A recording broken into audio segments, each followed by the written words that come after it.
આ વઘારને આપણે લઈ લેશું ઉકળતા આપણા સંભારમાં। આપણો સંભાર એકદમ સરસ મજાનો તૈયાર થઈ ગયો છે। ભારત દેશમાં તો ઈઝીલી મળી જાય, વિદેશમાં કોઈ જગ્યાએ વસ્તુ મળે પણ નહીં, તો તમને આવડતી હોય તો આ સંભારનો મસાલો ઘરનો બહુ જ સ્વાદિષ્ટ થતો હોય છે।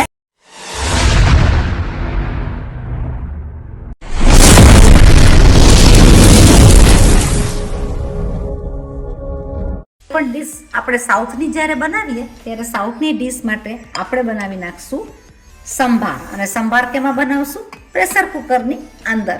ચાલો મારી સાથે કિચનમાં બનાવીએ સંભાર પ્રેશર કુકરની અંદર। આ તમે શું જોઈ રહ્યા છે? આ છે ઈડલી, ઢોસા, ઉત્તપા એનું ખીરું। આ ખીરું બનાવીને આપણે આવી રીતના રાખી દીધું હોય તો ગમે ત્યારે તમારે આ વસ્તુ બનાવી હોય તો આથો આવી ગયેલો, ડબ્બો ભરેલો, ફ્રીજની અંદર રાખેલો, ગમે ત્યારે પણ તમે સાઉથની ડીશ બનાવી શકો।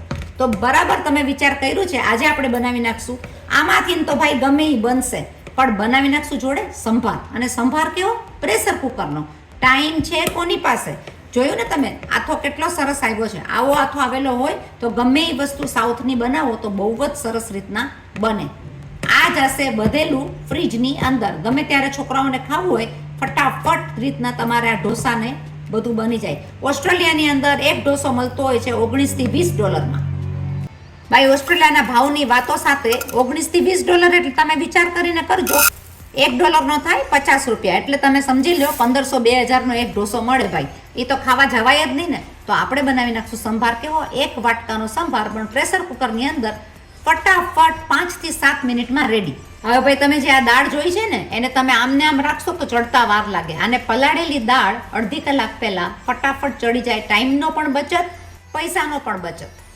એ વાત સાથે આપણે આ દાળ પલાળેલી છે, પલાળીને પાણી કાઢી નાખ્યું છે, આપણે લઈ લેશું એને પ્રેશર કુકરની અંદર। છે તુવેરની દાળ, લઈ લેશું 1 ગ્લાસ પાણી।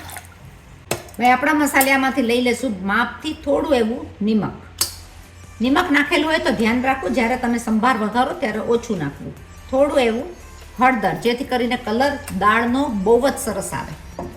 લઈ લેશું આપણે જરાક એવું તેલ, જેથી કરીને ચડી બી જાય અને ઉફાણો પણ નહીં આવે। આ દાળની આપણે વગાડી લેશું 5 વિસલ। આપણી દાળ પ્રેશર કુકરમાં બફાય છે ત્યાં સુધીમાં આપણે કરી લઈશું શાકની તૈયારી, જે સંભારની અંદર જશે। તો મેં લઈ લીધું છે ગાજર, રીંગણાને નાખી દઈશું પાણીમાં, જેથી કરીને કાળા ન થાય। સરગવાની સિંગ, કાંદા અને ટમેટા, તમને જોઈએ તો તમે બીજા ઘણા શાક નાખી શકો। વટાણા છે, વાલોર છે, ઘણી બધી વસ્તુ અંદર, દૂધી છે, જેને જે શાક ભાવતા હોય એ પ્રમાણે તમે લઈ શકો। પ્રેશર કુકરની સીટી વાગે ધબાધબ। આંબલીને પલાળી નાખશું થોડી પાણીમાં, ઓપ્શનલ છે। હું લઈ લઈશ અડધી ચમચી ઘી। ઘી ગરમ થતાની સાથે 1 ટેબલસ્પૂન મેં લઈ લીધું છે ધાણા, 1.5 ટેબલસ્પૂન મેં લઈ લીધી ચણાની દાળ, 1 ટેબલસ્પૂન હું લઈ લઈશ ચોખા, અડદની દાળ લઈ લઈશું 1 ટેબલસ્પૂન, મેથી લઈ લઈશું અડધી ટીસ્પૂન, સુકેલા લાલ મરચાં નાખી દઈશું તમારા ઘરમાં જે પ્રમાણે તીખાશ ખવાય એ પ્રમાણે। મીડિયમ ધીમા તાપ ઉપર આપણે કરી નાખશું એને સોતે। આ થશે તમારો ઘરનો સંભારનો મસાલો, જે સંભારનો મસાલો તમે ગમે એ વસ્તુમાં યુઝ કરી શકો, જે સાઉથ ઇન્ડિયન ડીશ હોય। આ સંભારનો મસાલો તમે ઘરે કરતા હોવ તો તમને બહાર લેવા જવાની જરૂર ન પડે।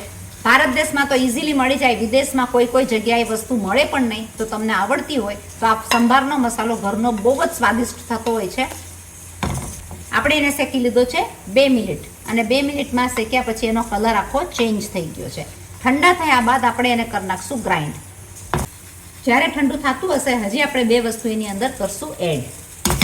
આપણે લઈ લેશું લીમડો, લીમડા સાથે લઈ લેશું થોડું એવું ટોપરું, બધી વસ્તુને કરી નાખશું મિક્સ।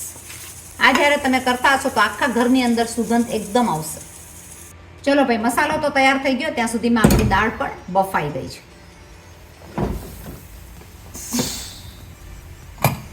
ખોલીને જોઈ લેશું પ્રેશર કુકરની અંદર, લઈ લેશું આપણા મિક્સી જારની અંદર ગ્રાઇન્ડ કરવા।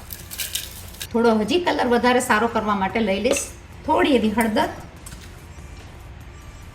અને માપ પ્રમાણે મીઠું, કરી નાખશું બધું મિક્સ। એવો ઘરનો મસાલો સંભારનો બહુ જ સરસ થતો હોય છે, જેની રીત છે આ। તમે આને સ્ટોર કરી શકો ઘણા લાંબા સમય સુધી। તમે જોઈ શકો દાળ આપણી એકદમ સરસ બફાઈ ગઈ છે। આપણે આપણે એને વિસ્કરની મદદથી કરી નાખશું મિક્સ. લઈ લેશું આપણું વારાફરતી બધું શાક કાપેલું. તો હું લઈ લઈશ ગાજર, ટામેટાં, કાંદા, સરગવાની સિંગ, 2 લીલા લાલ મરચાં અને રીંગણા કાપેલા પાણીની અંદર. લઈ લેશું આંબલીનું પાણી. આપણે બનાવેલો સંભાર લઈ લેશું 1 ચમચી. આંબલીના રસ સાથે આપણે લઈ લેશું કટકો એવો ગોળ. બધી વસ્તુને કરી નાખશું મિક્સ. મિક્સ કર્યા બાદ લઈ લેશું માપથી પાણી. એડ કરશું 1 ચમચી લાલ મરચાંની ભૂકી. કરી નાખશું બધાને મિક્સ. હવે ઉકળતો સંભાર તમે જુઓ, આ ફટાફટ તમારી રેસીપી તૈયાર થઈ જાય. આજની ભાગતી લાઈફમાં 5 મિનિટમાં 7 મિનિટમાં આ સંભાર તમારો થઈ જાય પ્રેશર કુકરની અંદર.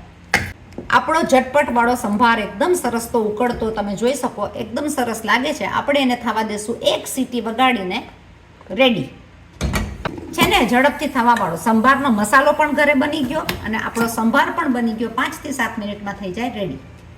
ઝટપટ રસોડામાંથી ફ્રી થવા માટેની રીત, એકદમ સહેલામાં સહેલી રેસીપી. જો તમને મારી રેસીપી ગમી હોય તો શેર કરજો, સબસ્ક્રાઈબ કરજો, લાઈક કરજો અને આગળ ફોરવર્ડ કરજો.